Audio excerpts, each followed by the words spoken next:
Malum olduğu üzere her yıl sonu Kasım ayının başı olduğunda Türkiye'nin ana gündemini asgari ücret tespiti oluşturmaya yıllardan beri alıştık ve bu süreçte devam ediyor. Yine 2025 yıl sonu 2026'nın tespit edilecek asgari ücret komisyonu çalışmaları başladı. Yalnız bir farkla bu sene malum olduğu üzere Türk İş Konfederasyonumuz aldığı karar doğrultusunda asgari ücret tespit komisyonuna katılım sağlamadı. Geçen sene de bunu kamuoyuyla paylaşmıştı. Gerekçe olarak da şu, asgari ücret tespit komisyonunun hukuki yapısı. Yani burada 5 işveren temsilcisi, 5 hükümet temsilcisi, 5 işçi temsilcisinden olmak üzere 15 kişinin katılımıyla bu toplantılar gerçekleştirilip ve sonuçta bir asgari ücret tespit ediliyordu. Birçoğuna da Türk İş Konfederasyonumuz buna muhalefet şerhi koyuyordu. Bu ücreti benimsemediğini, kabul etmediğini ve onaylamadığı yönünde muhalefetin işte 5 işveren, 5 hükümet temsilcisinin katılımıyla bu iş yani son dakikaya kadar bir yasal düzenleme yapılmaz ise bu şekilde bir neticeye gidecek. Bu tespit edilen ücret asgari ücretle çalışan insanların beklentisini önceki yıllarda olduğu gibi karşılama oranına sahip mi olacak? Aynı rakamsal sorun devam edecek. Bunu hep birlikte göreceğiz. Bugün asgari ücret dediğimiz husus Türkiye'de %45'ini ilgilendiren bir husus. Türkiye'de yaşayan insanların %45'ini ilgilendiren bir husus. Bunun yani böyle çok yani basite indirilmesi de indirgenmesi de tabii bunun oluşacak rakamın artısına ve eksisine tesiri vardır. Ancak bu zamana kadar hiçbir zaman asgari ücretin bu asgari ücret de içimize sindi. Bu asgari ücretle beklentileri karşıladı. Bu asgari ücretle çalışma hayatındaki emekçilerin ailelerine bir nefes aldıracak, onları insan gibi bir yaşama kavuşturacak bir ücret tespitini ben şahsen görmedim, okumadım, duymadım, bilmiyorum. Bundan dolayı yani ekonomimizin şu andaki durumu fedakarlık, bugün sanayicisi de sezerişte bulunuyor. Yatırımların başka ülkelere kaydığı basında yer alıyor. Konkordato ilanları mahkeme kararlarıyla basından görüyoruz, takip ediyoruz. Onlar sıkıntılı. Çalışma hayatı sıkıntılı. Emekçi sıkıntılı. Burada kim memnun, kim rahat, kim yaşamından huzur alıyor? Bunun masaya yatırılması lazım. İşveren memnun değilse, işçi memnun değilse bu kadar çilenin sebebi ne? O diyor ki üretim maliyetlerim yüksek. Emekçi diyor ki çalıştığımda geçimimi sağlayamıyorum. Burada farklı dinamiklerin yüksekliğinden kaynaklı mı bir maliyeti etkileyen unsurlar var? Bunların değerlendirilmesi gerektiğini düşünüyorum. Buna örnek verecek olursak enerji maliyetleri mi, arsa maliyetleri mi, bunun devlet vergilerinin mi yüksek olduğunun kamuoyuyla paylaşılması gerektiğini düşünüyorum. Sadece bunun maliyetlerin yüksekliğini çalışan emekçilerin ücretlerinin, vergilerin, sigortalarının ön plana çıkarılması bence adaletli bir davranış olmaz.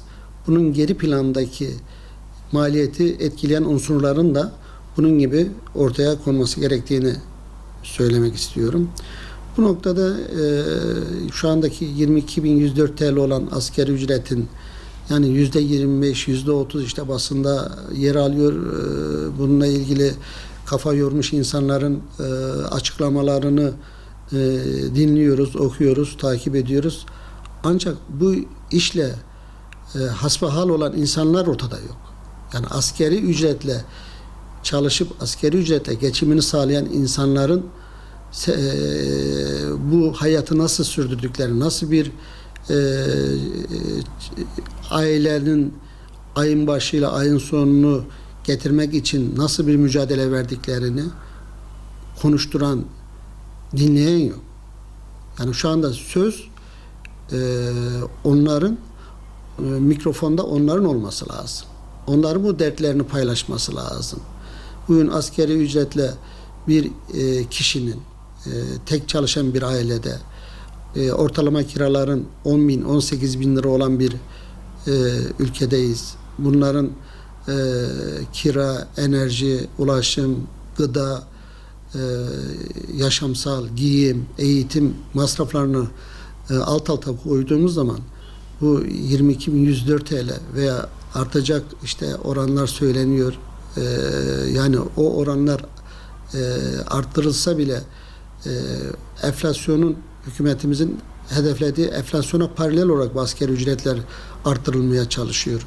Bunun refah payı nerede? Bunun işte enerjideki artış, elektrikteki artış, sebze meyvedeki enflasyonist artışları tolere edecek bir artış olmayacağını düşünüyorum.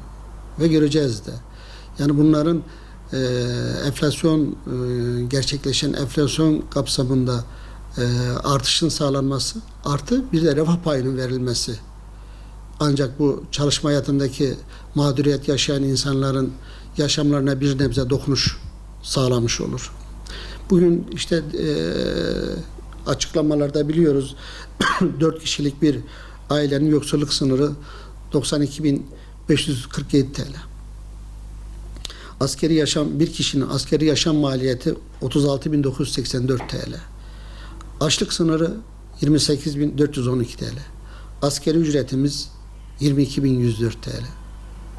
Yani aradaki makas açlık sınırındaki 28.412 ile 22.104 TL arasındaki makas bile 6.000 TL. Yani bugün 6.000 lira bir iyileştirme yapılıp bunun üzerinde bir enflasyon öngörüsüne göre artış yapılması lazım ki bunların refah payı, yaşamsal, enflasyonist etkilerinden arındırılmış olsun asgari ücret. Bunlar tabii Türkiye'deki işte daha önceki süreçte de gördüğümüz üzere asgari ücretin tespitinde çok farklı rakamlar konuşuluyor, söyleniyor. Ancak oluşan rakamlarda toplumun %45'ini ilgilendiren asgari ücret beklentinin hep altında kaldığını gördük ve yaşadık. Zaten piyasa maliyet esaslı çalışıyor. Yani maliyetini günde 2 defa güncelleyebilecek imkana ve olanağa sahip. Şunu biliyoruz ki marketlerde etiket değiştirilmek üzere personel çalışıyor. Sırf etiket değiştirmek üzere. Yani böyle bir ortamda onun zarar etmesi mümkün değil. Çünkü sürekli maliyetleri fiyatlarına yansıtma imkanı var. Yani bugün asgari ücret bile Kasım ayından itibaren fiyatlara, etiketlere yedirilmeye başlandı. Ve bu asgari ücret artışının belki başa baş olmasa ve şunu da söyleyebilirim, üzerinde bir rakam ücretlere yansıtılacak. Ayrıyeten 1 Ocak itibariyle de ekstra bir yansıtmalar olacak. Biz de diyeceğiz ki asgari ücret şu oldu. Ve bu rakamla yaşamaya çalışacağız. Yani bunun asgari ücretin bir yaşam ücreti olmadığını söyleyebiliriz. Yani